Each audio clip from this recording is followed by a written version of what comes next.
Hello everyone, welcome to our YouTube channel शिक्षा alliance. Before starting current MCQ of 21 नवंबर, हम कल के home assignment को पहले डिस्कस करेंगे। आपका कल का क्वेश्चन था, which countries government announce first sponsor for 2021 UN climate change conference. किस कंट्री के गवर्नमेंट ने अनाउंस किया फर्स्ट स्पॉन्सर 2021 के यूएन क्लाइमेट चेंज कॉन्फ्रेंस के लिए? आपके option A Russia, option B United Kingdom, option C Japan, option D India. इसका correct answer है option B United Kingdom. United Kingdom के गवर्नमेंट ने अनाउंस किया है SSC, Scottish Power, NatWest group और नेशनल ग्रिड, ये तीनों जो है फर्स्ट प्रिंसिपल पार्टनर बने हैं 2021 के यूनाइटेड नेशन क्लाइमेट कॉन्फ्रेंस, जिसको कि हम कॉप 26 के नाम से भी जानते हैं। ये जो प्रिंसिपल पार्टनर है वो टॉप टायर है, स्पॉन्सरशिप करेंगे कॉप 26 को। कॉप 26 जो है वो शेड्यूल किया गया है कि वो नवंबर 1 से 12 तक 2021 में ऑर्गेनाइज किया जाएगा ग्लासगो, स्कॉटलैंड में, यूके के।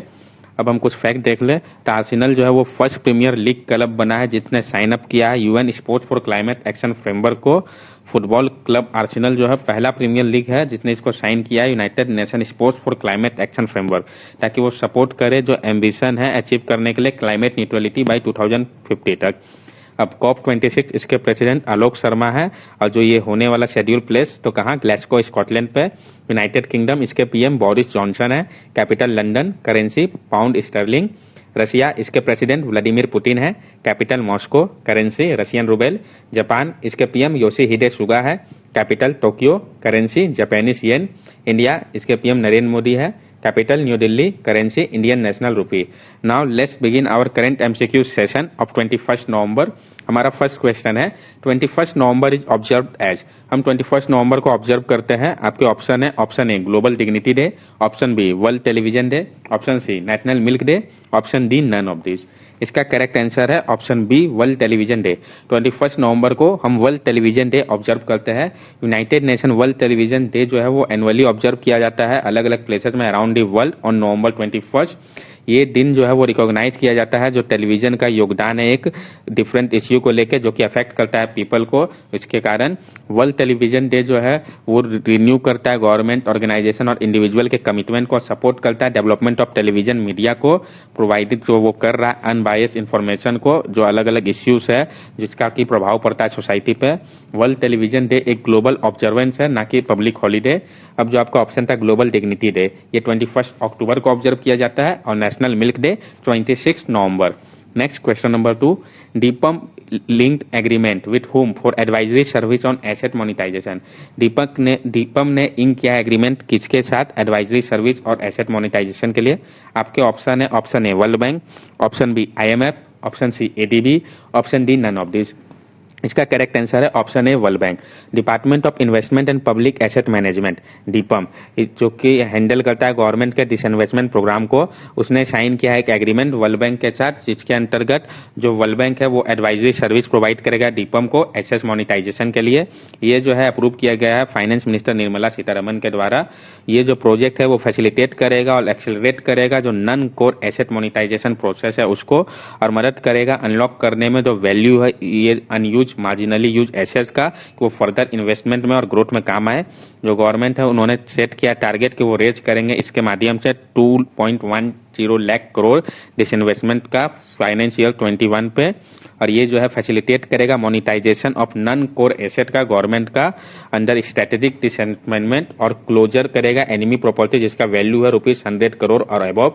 अब हम कुछ फैक्ट देख ले तो department of investment and public asset management, DIPAM, इसके सेक्रेटरी तुहिन कांता पांडे है। वर्ल्ड बैंक को स्टैब्लिश किया गया था 1944 पे, इसके प्रेसिडेंट डेविड रॉबर्ट मालपास है। हेडक्वार्टर इसका वाशिंगटन डीसी यूएस में है, और वर्ल्ड बैंक के मेंबर 189 कंट्रीज है। आईएमएफ, इंटरनेशनल मॉनेटरी फंड, इसके मैनेजिंग डायरेक्टर क्रिस्टलिनिया गॉर्जिवा है। Chief economist Gita Gopinath. Headquarter जो है आईएमएफ का वाशिंगटन डीसी यूएस में है, और आईएमएफ को फॉर्म किया गया था जुलाई 1944 पे। अब एडीबी, एशियन डेवलपमेंट बैंक, ये एक रीजनल डेवलपमेंट बैंक है जिसको कि स्टैब्लिश किया गया था 19 दिसंबर 1966 में। इसका हेडक्वार्टर फिलीपींस में है। इसके प्रेसिडेंट मसासुगु असाकावा है, और मेंबर इसके 68 कंट्री है। Next question number 3, which bank have been mention in the red flag list, a system used for monitoring foreign policy of investor limit. किस बैंक को मेंशन किया गया है रेड फ्लैग लिस्ट में? जो कि एक सिस्टम है मॉनिटर करने के लिए फॉरेन पोर्टफोलियो इन्वेस्टर को, उसके लिमिट को। आपके ऑप्शन है HDFC, option B SBI, option C ICICI, option D none of this. इसका करेक्ट आंसर है option A HDFC. HDFC bank और इसके साथ साथ इंडस लैंड बैंक जो है उसको मेंशन किया गया है रेड फ्लैग लिस्ट, जो कि एक सिस्टम है मॉनिटर करने के लिए फॉरेन पोर्टफोलियो इन्वेस्टर लिमिट का। एक रेड फ्लैग जो है वो एक्टिवेटेड तब होता है जब फॉरेन इन्वेस्टमेंट जो है किसी भी इंडियन कंपनी पे एक्सीड कर जाता है परमिसिबल लिमिट है, जो कि 3% और लेस देन 3% है एग्रीगेट एनआरआई व फॉरेन पोर्टफोलियो इन्वेस्टमेंट लिमिट का, सेक्टोरल कैप का। जो डाटा प्रोवाइड किया गया है नेशनल सिक्योरिटी डिपॉजिटरी लिमिटेड के द्वारा, जो current foreign portfolio investment share holding है एचडीएफसी का 71.3% है, जबकि 73.1% है इंडस लैंड बैंक का। एफपीआई जो है वो इन्वेस्ट कर सकते हैं up to 74% in both HDFC bank and IndusInd bank पे। और अभी आप देख सकते हैं कि एचडीएफसी में 71.3% तक इन्वेस्टमेंट हो चुका है और इंडस लैंड बैंक में 73.1%। इसके साथ साथ जो नवार्तिस इंडिया और Procter and Gamble hygiene and health care है, ये कंपनीज है जिनको कि रेड फ्लैग लिस्ट में रखा हुआ है। इनके अलावा जो बद कंपनीज है, अब हम कुछ फैक्ट देख ले तो एचडीएफसी बैंक के सीईओ शशिधर जगदीशन है, हेडक्वार्टर मुंबई महाराष्ट्र में है। एसबीआई बैंक के चेयरमैन जो है आपके दिनेश कुमार खर्रा है, हेडक्वार्टर मुंबई महाराष्ट्र में है। आईसीआईसीआई बैंक के सीईओ संदीप बख्शी है, इसका रजिस्टर ऑफिस वडोदरा गुजरात में है और कॉर्पोरेट ऑफिस मुंबई महाराष्ट्र में है। Next question number 4, who launched rupees 280 crore phase 2 project of Indo German development corporation in Tripura. किसने लॉन्च किया 280 करोड़ का phase 2 project Indo German development corporation का त्रिपुरा में? आपके option A Pramod Sawant, option B N Biren Singh, option C Biplab Kumar Deb, option D none of this. इसका correct answer है option C Biplab Kumar Deb. Biplab Kumar देव जो कि चीफ मिनिस्टर है त्रिपुरा के, उन्होंने लॉन्च किया phase 2 of Indo German development corporation project का अम्बासा इन धलावी डिस्ट्रिक्ट पे, त्रिपुरा पे जो कि है। ये जो 280 करोड़ का प्रोजेक्ट है उसको लेबल किया गया है climate resilience of forest ecosystem, biodiversity and adaptive capacity of forest dependent community in Tripura. जो अमाउंट है रुपीज 280 करोड़ का, KWF जो कि एक जर्मनी बेस्ड नेशनल बैंक है उसका स्टेक है उसमें 200 करोड़ का। फेज 2 जो है वो अप्रूव किया गया था जून 2020 में, जिसको कि इंप्लीमेंट किया जा रहा है अंडर डायरेक्ट सुपरविजन में स्टेट फॉरेस्ट डिपार्टमेंट का। इसको अप्रूव किया गया था जून 2020 में, जबकि फेज 1 जो था IGDC प्रोजेक्ट का त्रिपुरा का, इसको इंट्रोड्यूस किया गया था 2009 में। अब हम कुछ फैक्ट देख ले तो त्रिपुरा के सीएम बिप्लब कुमार देव है, गवर्नर रमेश बायस, एन बीरेन सिंह जो आपका ऑप्शन था वो मणिपुर के सीएम है और मणिपुर का गवर्नर आपके डॉक्टर नजमा हेपतुल्ला है। प्रमोद सावंत जो आपका ऑप्शन था ये गोवा के सीएम है और गोवा के गवर्नर भगत सिंह कोश्यारी है। Next question number 5, Japan and which country signed a defence pact reciprocal access agreement to counter China's growing influence in the South China Sea and over Pacific island nation. Japan और किस country ने sign किया एक defence pact जिसको कि हम reciprocal access agreement भी कहते हैं, ताकि काउंटर किया जाए चाइना के ग्रोइंग इन्फ्लुएंस को साउथ चाइना सी और पैसिफिक आइलैंड नेशन पे। आपके ऑप्शन है India, option B Australia, option C Vietnam, option D none of this. इसका करेक्ट आंसर है ऑप्शन बी ऑस्ट्रेलिया। जापान के पीएम योशिहिडा सुगा और ऑस्ट्रेलिया के प्राइम मिनिस्टर स्कॉट मॉरिसन ने साइन किया defence pact reciprocal access agreement, ताकि counter किया जाए चाइना के ग्रोइंग इन्फ्लुएंस को साउथ चाइना सी और पैसिफिक आइलैंड नेशन पे। ये जो एग्रीमेंट है वो मजबूत करेगा सिक्योरिटी साइज को और फैसिलिटेट करेगा कि कॉपरेशन और डिफेंस फोर्सेज का दोनों कंट्रीज का।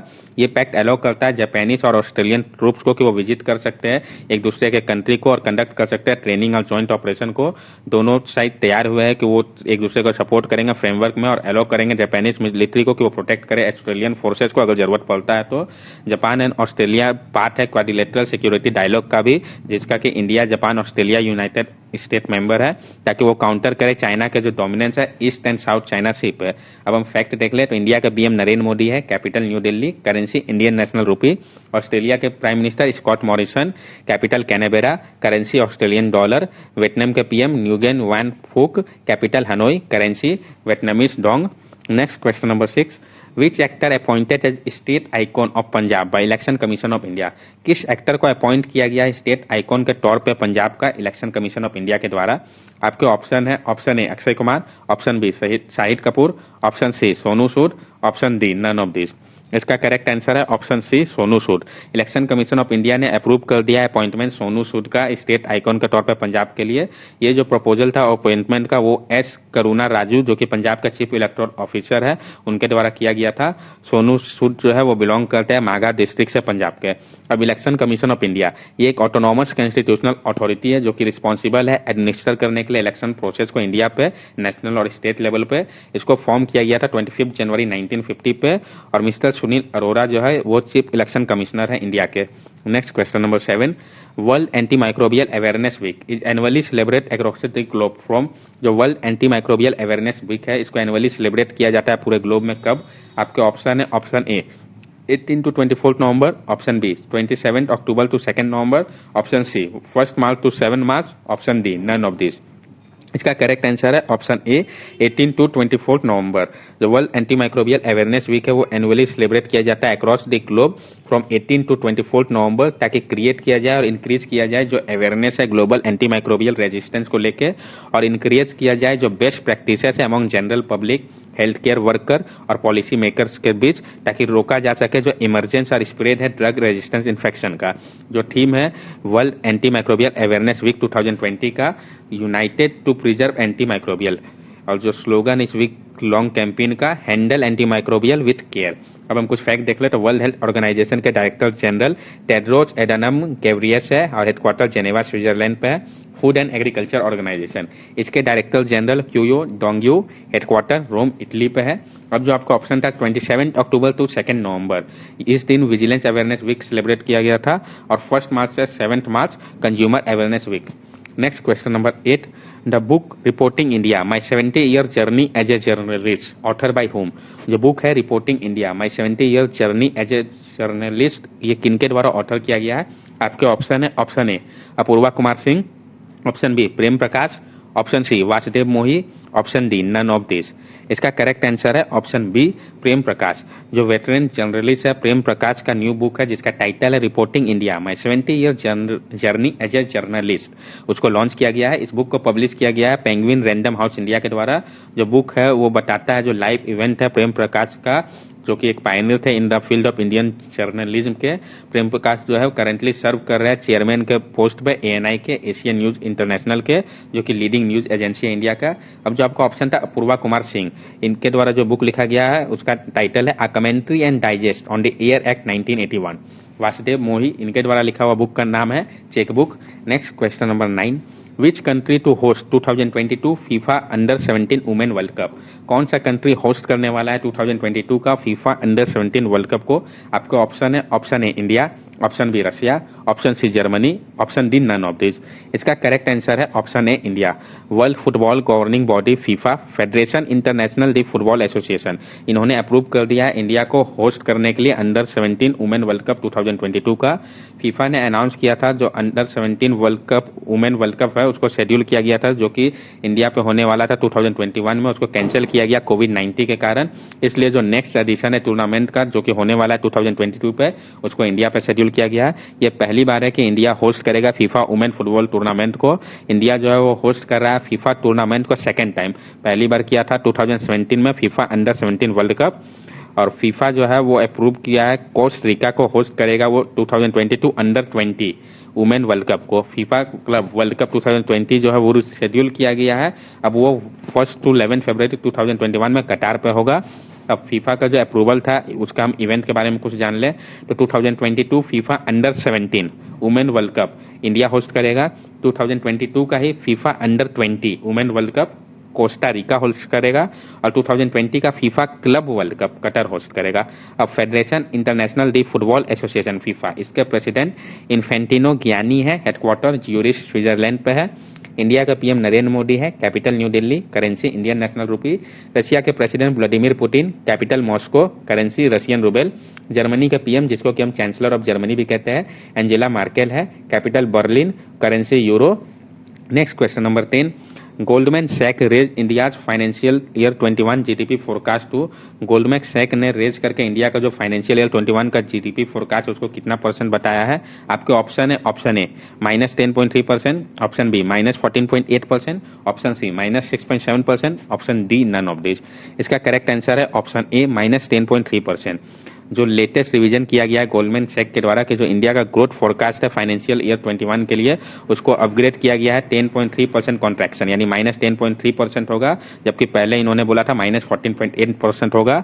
दूसरी तरफ इन्होंने डाउनग्रेड कर दिया इंडिया का जीडीपी को 13% कर दिया फाइनेंशियल ईयर 22 का, एज कम्पेयर टू 15.7%, यानी जो इंडिया का जीडीपी होगा वो कम होगा।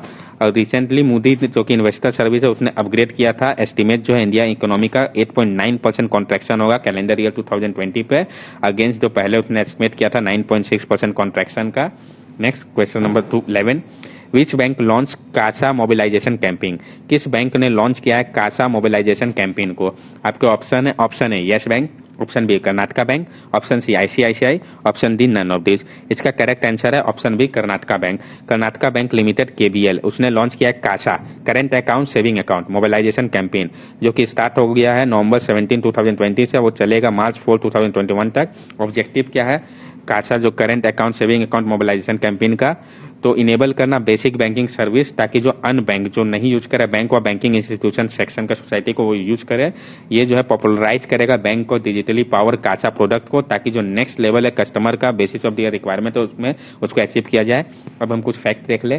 कर्नाटका बैंक लिमिटेड केबीएल, इसका हेडक्वार्टर मैंगलुरु कर्नाटका पे है। इसके एमडी सीईओ महाबलेश्वर एमएस है। इसको इनकॉर्पोरेट किया था फरवरी 18 1924 पे। कर्नाटका बैंक लिमिटेड का टैगलाइन है your family bank across India. Yes bank, तो यस बैंक ने अभी हाल ही में लॉन्च किया है यस बैंक नियोक्रेड कार्ड, जो कि एक को ब्रांड प्रीपेड कार्ड होगा। किसके साथ पार्टनरशिप करके? नियोक्रेड टेक्नोलॉजी के साथ, ताकि इंकरेज किया जाए कैशलेस पेमेंट को। यस बैंक का हेडक्वार्टर मुंबई महाराष्ट्र में है। इसके एमडी सीईओ जो है प्रशांत कुमार है, और यस बैंक को इंसेप्ट किया गया था 2004 पे। यस बैंक का टैगलाइन है experience our expertise. ICICI bank, इसके सीईओ संदीप बख्शी है। इसका हेडक्वार्टर जो रजिस्टर ऑफिस है वडोदरा गुजरात में है, और कॉर्पोरेट ऑफिस मुंबई महाराष्ट्र में है। नेक्स्ट क्वेश्चन नंबर 12, जो कि हमारा लास्ट क्वेश्चन है। RBI place which bank under 1 month moratorium and announce draft scheme to amalgamate it with DBIL. RBI ने किस बैंक को रखा है 1 month मोरेटोरियम पे और अनाउंस किया है ड्राफ्ट स्कीम किसको एमलगेट किया जाएगा डीबीआईएल के साथ? आपके ऑप्शन है PNB, option B RBL, option C Lakshmi Vilas bank, option D none of this. इसका करेक्ट आंसर है option C Lakshmi Vikas bank. Reserve bank of India ने प्रपोज किया एक ड्राफ्ट स्कीम जिसमें कि एमलगेट करने की बात की गई है, जो capital star Lakshmi Vilas bank है। किसके साथ? तो डीबीएस बैंक इंडिया लिमिटेड डीबीआईएल। ये जो डिसीजन है वो लिया गया है सेंट्रल गवर्नमेंट के डिसीजन में, जो कि इम्पोज किया है उन्होंने 1 month moratorium Lakshmi Vikas bank पे, जो कि टेम्पोरली लिमिट लगाता है विड्रॉवल को ₹25,000 तक ही विड्रॉ किया जा सकता है उस बैंक से। जो मोरेटोरियम है वो इफेक्ट में आएगा अप टू दिसंबर 16 2022 तक। ये जो ड्राफ्ट स्कीम है वो इन्वाइट करता है कि सजेशन दिया जाए और ऑब्जेक्ट किया जाए मेंबर्स, डिपोजिटर और अदर क्रेडिटर्स के द्वारा। नवंबर 20 तक का समय है। आरबीआई जो है उन्होंने अप्रूव अपॉइंट किया है थोटला नयन स्वामी मनोहर, जो कि फॉर्मल नॉन एग्जीक्यूटिव चेयरमैन थे कैनरा बैंक के, उसको एडमिनिस्ट्रेटर के रूप में लक्ष्मी विलास बैंक का। अब डीबीएस बैंक इंडिया लिमिटेड, ये एक होली ओन सब्सिडियरी है डीबीएस बैंक लिमिटेड का सिंगापुर का, जो कि एक सब्सिडियरी है एशिया के लीडिंग फाइनेंशियल सर्विस ग्रुप का। इसके सीईओ पीयूष गुप्ता है और रजिस्टर ऑफिस न्यू दिल्ली पे है। That's all for daily current MCQ session. ये क्वेश्चन है आपका होम असाइनमेंट का। 4 Indian city among 36 global cities selected by WEF to pioneer roadmap for smart city. Which city is not in it? 4 Indian city को select किया गया है 36 global city पे, जिसको कि सिलेक्ट किया गया था WEF के द्वारा, जो कि पायनियर रोडमैप था स्मार्ट सिटी का। उसमें से कौन सी सिटी नहीं है? आपके ऑप्शन है Bengaluru, option B Faridabad, option C Indore, option D none of this. इसका करेक्ट आंसर आप हमें कमेंट सेक्शन पे बता सकते हैं। अगर आपको हमारी वीडियो अच्छी लगी हो तो हमारे चैनल को सब्सक्राइब करें, हमारे वीडियो को शेयर और लाइक करें। This are our social media link. From here also you can stay connected with us and give us your valuable feedback. Thank you and have a nice day.